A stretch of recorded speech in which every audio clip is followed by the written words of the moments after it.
అసలు ఈ రాష్ట్ర ప్రభుత్వం రాసిచ్చిన ప్రసంగంలో పూర్తిగా అవాస్తవాలు అసత్యాలు ఉన్నాయి అధ్యక్ష. బహుశా గవర్నర్ గారు కూడా ఆ ప్రసంగం చూసి ఇలాంటి అవాస్తవాలు చదవాల్సి వస్తుందని మనసులో బాధపడి ఉంటారని అనుకుంటున్నాను అధ్యక్ష. ప్రతిరోజు అధికార పార్టీకి చెందిన నాయకులు బయట ఎలాంటి అవాస్తవాలు మాట్లాడతారో అవే ఆ ప్రసంగంలో రాసివ్వడం జరిగింది అధ్యక్ష. అలాగే గవర్నర్ గారి ప్రసంగంలో కూడా అధికార పార్టీ తమ రాజకీయ ప్రసంగంగా మార్చుకోవడం నిజంగా చాలా దురదృష్టకరం అధ్యక్ష. వాస్తవ పరిస్థితులకు దూరంగా ఉందని ఎందుకు చెప్తున్నానంటే అధ్యక్ష, ఈ రాష్ట్రంలో జరుగుతున్న మోసపూరిత పాలనకు గవర్నర్ గారి ప్రసంగానికి అస్సలు పొంతం లేదు అధ్యక్ష. ప్రసంగంలో ఎక్కడ చూసినా కూడా అధ్యక్ష గొప్పలు చెప్పుకుంటూ ఈ ప్రభుత్వం డప్పులు కొట్టుకుంటూ ఉన్న పరిస్థితి కానీ ఈ రాష్ట్రంలో ప్రజలు మాత్రం తమ చెప్పులతో తాము కొట్టుకుంటున్నారు అధ్యక్ష. కూటమికి ఓటేసినందుకైతే అసలు ప్రజలు ఆ ఓటేసిన చేతులతో బూట్తో కొట్టుకుంటూ ఉండే పరిస్థితి అధ్యక్ష. 9 నెలల పాలన ఎలా ఉందంటే అప్పులు తెప్పలు అని చెప్పొచ్చు అధ్యక్ష. ఎందుకంటే ఈ రాష్ట్రానికి అప్పులు వచ్చాయి, ప్రజలేమో తెప్పలు పడుతూ ఉండే పరిస్థితి 9 నెలల్లో ఉంది అధ్యక్ష. అలాగే తీసుకుంటే రైతులు, విద్యార్థులు, మహిళలు, అన్ని వర్గాల వాళ్ళ జీవితాలు కూడా తలక్రిందులు అయిపోయాయి అధ్యక్ష. ఈ 9 నెలల పాలనలో తలక్రిందులు అయిపోయాయి అధ్యక్ష. కాంట్రవర్సీకి వెళ్ళకండి.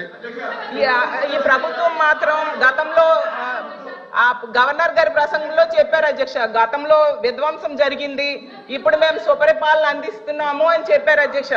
అసలు సుపరిపాలన అంటే ఏంటి అధ్యక్ష నేను అడుగుతున్నాను అధ్యక్ష. అంటే సూపర్ 6 పథకాలు ఎగ్గొట్టడం సుపరిపాలన నేను అడుగుతున్నాను అధ్యక్ష. చరిత్రలో ఎప్పుడూ లేనట్టుగా 9 నెలల్లో 1,00,000 కోట్ల పైగా అప్పులు చేయడం సుపరిపాలన నేను అడుగుతున్నాను అధ్యక్ష. రోజుకి 50 మంది మహిళలపై అఘాయిత్యాలు, నేరాలు జరగడం సుపరిపాలన నేను అడుగుతున్నాను అధ్యక్ష. అలాగే బెల్ షాప్స్ ద్వారా మద్యం ఏరులై పారడం సుపరిపాలన నేను అడుగుతున్నాను అధ్యక్ష. అలాగే మెగా డిఎస్సిపై తొలి సంతకం పెట్టి 9 నెలలైనా కూడా అది పూర్తి చేయకపోవడం సుపరిపాలన నేను అడుగుతున్నాను అధ్యక్ష. అలాగే ఉద్యోగులకు డిఏ, పిఆర్సి, ఐఆర్ ఇవ్వకపోవడం సుపరిపాలన నేను అడుగుతున్నాను అధ్యక్ష. రైతులకు గిట్టుబాటు ధర ఇవ్వకపోవడం సుపరిపాలన నేను అడుగుతున్నాను అధ్యక్ష. 83 లక్షల మంది విద్యార్థులకు అమ్మఒడి, అలాగే వీళ్ళు చెప్పిన తల్లికి వందనం ఎగనామం పెట్టడం సుపరిపాలన నేను అడుగుతున్నాను అధ్యక్ష. ఈ రాష్ట్ర ప్రజలకు రైతులు 53 లక్షల మంది ఉన్నారు అధ్యక్ష, వాళ్ళకి రైతు భరోసా ఎగ్గొట్టడం సుపరిపాలన నేను అడుగుతున్నాను అధ్యక్ష. ఈ రాష్ట్ర ప్రజలపై 15,000 కోట్ల విద్యుత్ భారం వేశారు అధ్యక్ష, అది సుపరిపాలన నేను అడుగుతున్నాను అధ్యక్ష. 13,000 కోట్ల విద్యుత్ ఛార్జీలు భారం వేశారు అధ్యక్ష, అది సుపరిపాలన నేను అడుగుతున్నాను అధ్యక్ష. అలాగే 60% నిత్యావసర సరుకులు ధరలు పెరిగాయి అధ్యక్ష ఈ 9 నెలల్లో, దాన్ని సుపరిపాలన అంటారా నేను అడుగుతున్నాను అధ్యక్ష. అలాగే మహిళలు సగం మంది ఉన్నాం అధ్యక్ష, మహిళలకు ఇచ్చిన హామీలు ఏ ఒక్కటి కూడా అమలు చేయకపోవడం సుపరిపాలన నేను అడుగుతున్నాను అధ్యక్ష. ప్రత్యేక హోదా సాధించే అవకాశం ఉండి కూడా సాధించకపోవడం సుపరిపాలన నేను అడుగుతున్నాను అధ్యక్ష. పోలవరం ప్రాజెక్టు విషయంలో ఎత్తు తగ్గించడానికి కేంద్రం దగ్గర రాజీ పడడం సుపరిపాలన నేను అడుగుతున్నాను అధ్యక్ష. ఎంత దారుణంగా ప్రజలను ఇబ్బందులు పెట్టి మోసం చేస్తూ తమ పరిపాలన సుపరిపాలన అని చెప్పుకోవడం ఎంతవరకు సమంజసమని ఫైనల్ గా నేను అడుగుతున్నాను అధ్యక్ష. అలాగే ఉద్యోగాల కోసం గవర్నర్ గారు చెప్పారు అధ్యక్ష, 9 నెలల్లో 4 లక్షల మంది యువతకు ఉద్యోగాలు ఇచ్చేసామని చెప్పారు అధ్యక్ష. ఎందుకంటే కల్పించబడినవి అన్నారు. అసలు ఏ శాఖలో కల్పించారు, ఏ కంపెనీల్లో ఇచ్చారు, ఎక్కడ ఇచ్చారో తెలియజేయాల్సిందిగా అడుగుతున్నాను అధ్యక్ష. ఎందుకంటే పరిశ్రమలు గ్రౌండ్ అవ్వకుండానే ఉద్యోగాలు ఇచ్చేశారని ఎలా చెప్తారు అధ్యక్ష? 4 లక్షలు కాదు అధ్యక్ష, 9 నెలల్లో 4 ఉద్యోగాలు కూడా ఇవ్వలేదు అధ్యక్ష. గతంలో జగన్మోహన్ రెడ్డి గారు ముఖ్యమంత్రిగా ఉండేటప్పుడు కేవలం 6 నెలల్లో 1,25,000 ఉద్యోగాలు ఇవ్వడం జరిగింది అధ్యక్ష. అసలు చంద్రబాబు నాయుడు గారు అధికారంలోకి వచ్చాక తొలి సంతకం డిఎస్సి, మెగా డిఎస్సి మీద పెట్టారు అధ్యక్ష. 6 నెలల్లో మెగా డిఎస్సి అధ్యక్ష చాలా స్పష్టంగా 4వ పేజ్ ఒకసారి దయచేసి గౌరవ సభ్యురాలని చదవమంటున్నారు అధ్యక్ష. To date, investors have pledged investment of 6.5 lakh crores with an employment potential of over 4 lakh jobs. Potential. ఇచ్చామని ఎక్కడ చెప్పాం మేడం? మేము ఇచ్చామని చెప్పలేదు మేడం, ఇక్కడ పొటెన్షియల్ అని చెప్తున్నారు. ఎందుకు మీరు తప్పు చెప్తున్నారు అధ్యక్ష? చూపించండి అధ్యక్ష, ఇది కరెక్ట్ కాదు అధ్యక్ష. ఎట్లా ఉందా? తెలుగులో అలా ఉందా? తీయండి, తెలుగు కూడా తీయండి. తెలుగు కూడా వచ్చామ్మా, తెలుగు తీయండి, పుస్తకం తీయండి, నో ప్రాబ్లం. కానీ సత్యదూరం మాటలు చెప్పకూడదమ్మా, మళ్ళీ సత్యదూరం మాటలు చెప్పకూడదమ్మా. అంటే అనిత గారు చెప్పండి. చెప్పండి. ప్రింటింగ్ మిస్టేక్ పడిందా ఏంటి చెప్పండి. లేదు 2 లక్షల ఉద్యోగాలు కల్పించాలని లక్ష్యంగా పెట్టుకున్నాం. ఆ? ఉద్యోగాలు కల్పించాలని లక్ష్యంగా పెట్టుకున్నాం. చూడమండి అధ్యక్ష ఎక్కడైనా. 1 minute. ఏ పేజీ ఏ పేజీ? మరియు 4 లక్షల మందికి ఉపాధి అవకాశాలు కల్పించబడినది స్పష్టంగా రాస్తుంది అధ్యక్ష. నేను అదే చెప్పాను అధ్యక్ష. అధ్యక్ష నేను కంటిన్యూ చేస్తాను అధ్యక్ష. అలాగే చంద్రబాబు నాయుడు అధ్యక్ష గారు మళ్ళీ చెప్తున్నాను, ప్రభుత్వం చాలా స్పష్టంగా చెప్పనండి. నేను చదువుతున్నాను మేడం. ఇది గవర్నర్ ప్రసంగమే మేడం. Page number 4. గురుగారు దళితులపైన ఎవరు దాడి చేశారు అందరూ తెలుసండి. కూర్చోండి స్వామి కూర్చోండి. కోర్టుకెళ్ళారు మీరు. కూర్చోండి సార్. మాటలు పెద్ద చెప్పాల్సిన అవసరం లేదు ఇక్కడ. మీకు సంబంధం లేని సబ్జెక్ట్ ఇది. మేడం గారితో నేను మాట్లాడుతున్నా. నేను మేడం గారితో చర్చిస్తున్నా.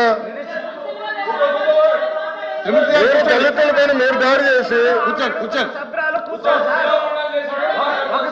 దళితులు గుండు కొట్టించిన వ్యక్తి మీరు మారుతారా?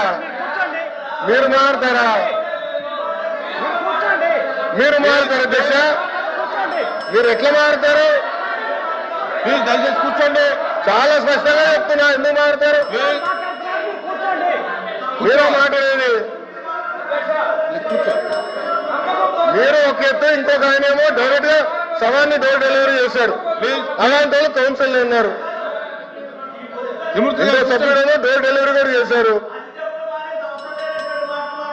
అవసరం లేదు మాట్లాడేది. హలో బ్రదర్, కోర్టుకెళ్ళింది మీరు. లోకేష్ గారు ఫ్యాక్ట్ చెప్తున్నా. ఇక్కడ చాలా స్పష్టంగా అధ్యక్ష, ఇక్కడ చాలా స్పష్టంగా లోకేష్ గారు తెలుగు చాలా స్పష్టంగా మళ్ళీ చెప్తున్నా అధ్యక్ష నా దగ్గర ఇంగ్లీష్ ఉంది, నేను చదువుతున్నాను. మళ్ళీ చెప్తున్నా.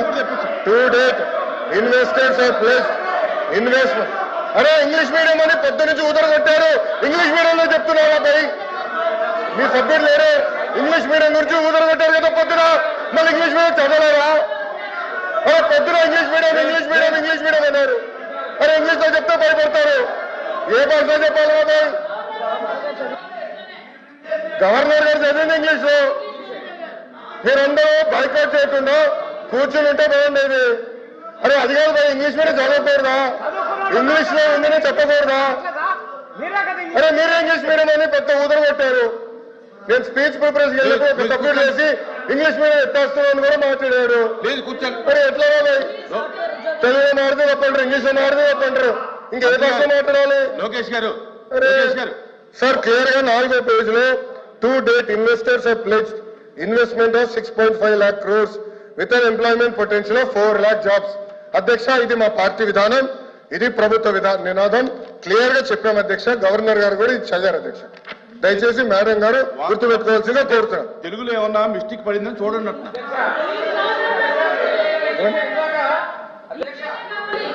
ఇందాక సభ్యులు మాట్లాడి ఇంగ్లీష్ మీడియం తెలుగు మీద కించపరిచారు అధ్యక్ష. మీరు ఇంగ్లీష్ మీడియంలో చదివారు, మీనింగ్ కమ్యూనికేట్ అయింది అధ్యక్ష. బుక్ లో రీడౌట్ చేసిన తర్వాత మెసేజ్ కమ్యూనికేట్ అయింది అధ్యక్ష. మెసేజ్ కమ్యూనికేట్ అయింది. వాళ్ళు ఇంగ్లీష్ మీడియం గురించి మాట్లాడారు. ఇందులో ఒకవేళ ప్రింటింగ్ మిస్టేక్ ఉంటే ఉండొచ్చు. ఆయన క్లియర్ గా చెప్పారు కదా అధ్యక్ష. గవర్నర్ గారు ఏం చదివారు ఇంగ్లీష్ లో? గవర్నర్ గారు ఇంగ్లీష్ లో చదివిందని వాళ్ళు ఇంగ్లీష్ అడిగారు కాబట్టి మా మంత్రి గారు ఇంగ్లీష్ లో చెప్పారు. కల్పన జయంగా ఈ ప్రభుత్వం పనిచేస్తుంది.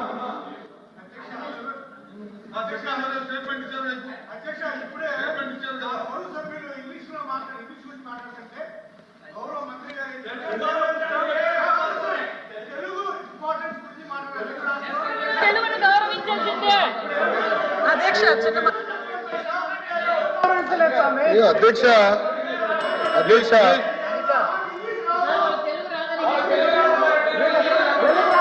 ప్లీజ్ అధ్యక్ష అధ్యక్ష అధ్యక్ష ఇప్పుడు అధ్యక్ష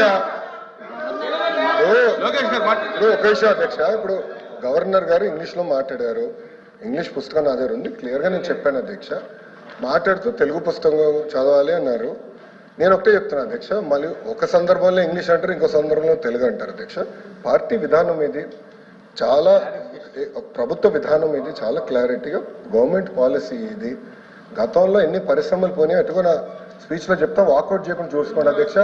ఎందుకంటే మళ్ళీ మాట్లాడేసి వాకౌట్ చేసే అలవాటు అధ్యక్ష. దయచేసి గౌరవ సభ్యులు కూర్చోమనండి. వాకౌట్ చేయకుండా ఉంటే అన్ని వివరాలు చర్చిద్దాం అధ్యక్ష. చర్చ జరగాలి. ఈ ప్రభుత్వ విధానం లేదంటే అది మాడకూడదు. చర్చ జరగాలనేది ప్రభుత్వ విధానం అధ్యక్ష. ఇది పార్టీ ప్రభుత్వ విధానం. ఒక్క నిమిషం అధ్యక్ష. ఇప్పుడు 6.5 లక్షల కోట్లు త్రిమూర్తులు గారు కొంచెం ఒకసారి వినండి సార్. చదువుతున్నాను సార్. 4th పేజ్ లో to date investors have pledged investment of 6.5 lakh crores with an employment potential of over 4 lakh jobs. ఇది చెప్పాం అధ్యక్ష.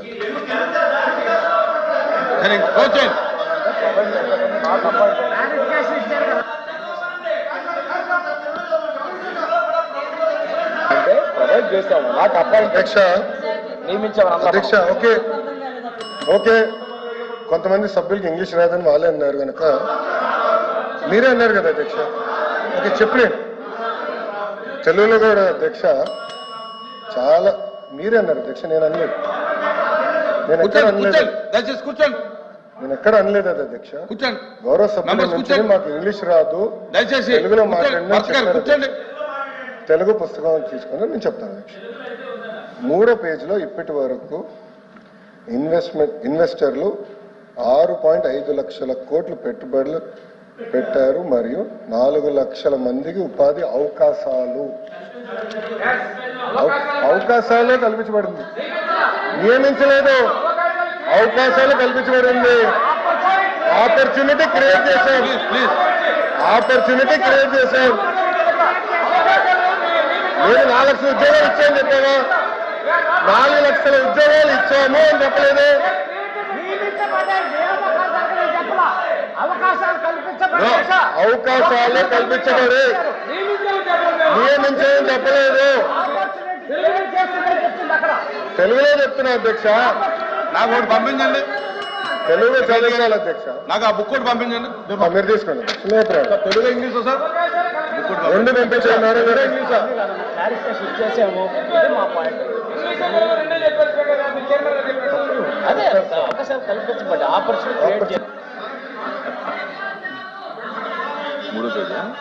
తెలుగులో 4 లక్షల మందికి అవకాశాలు కల్పించబడినది.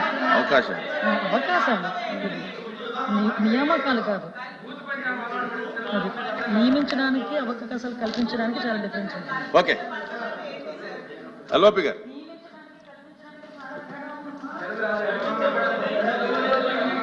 సార్ అధ్యక్ష, చైర్మన్ గారు దయచేసి ఇప్పుడున్న సందర్భం ఏంటంటే ఇంగ్లీష్ వెర్షన్కి తెలుగు వెర్షన్కి సమ్ డిఫరెన్స్ ఉంది. భాషల్లోనూ భావనలోనూ తేడా ఉంది. అది వాస్తవం, అది కాదనడానికి లేదు. కాబట్టి ఆ జరిగిన పొరపాటును సరిదిద్దుకుంటాము. కానీ వారు చెప్తుంది ఏంటంటే ఫ్యూచర్లో వస్తాయి 4 లక్షల ఉద్యోగాలు అవకాశాలు కల్పించాము. మీరు ఫ్యూచర్లో వస్తాయనేది మీరు మీ తాలూకా భావం, మీ ప్రభుత్వం తాలూకా ఉద్దేశం.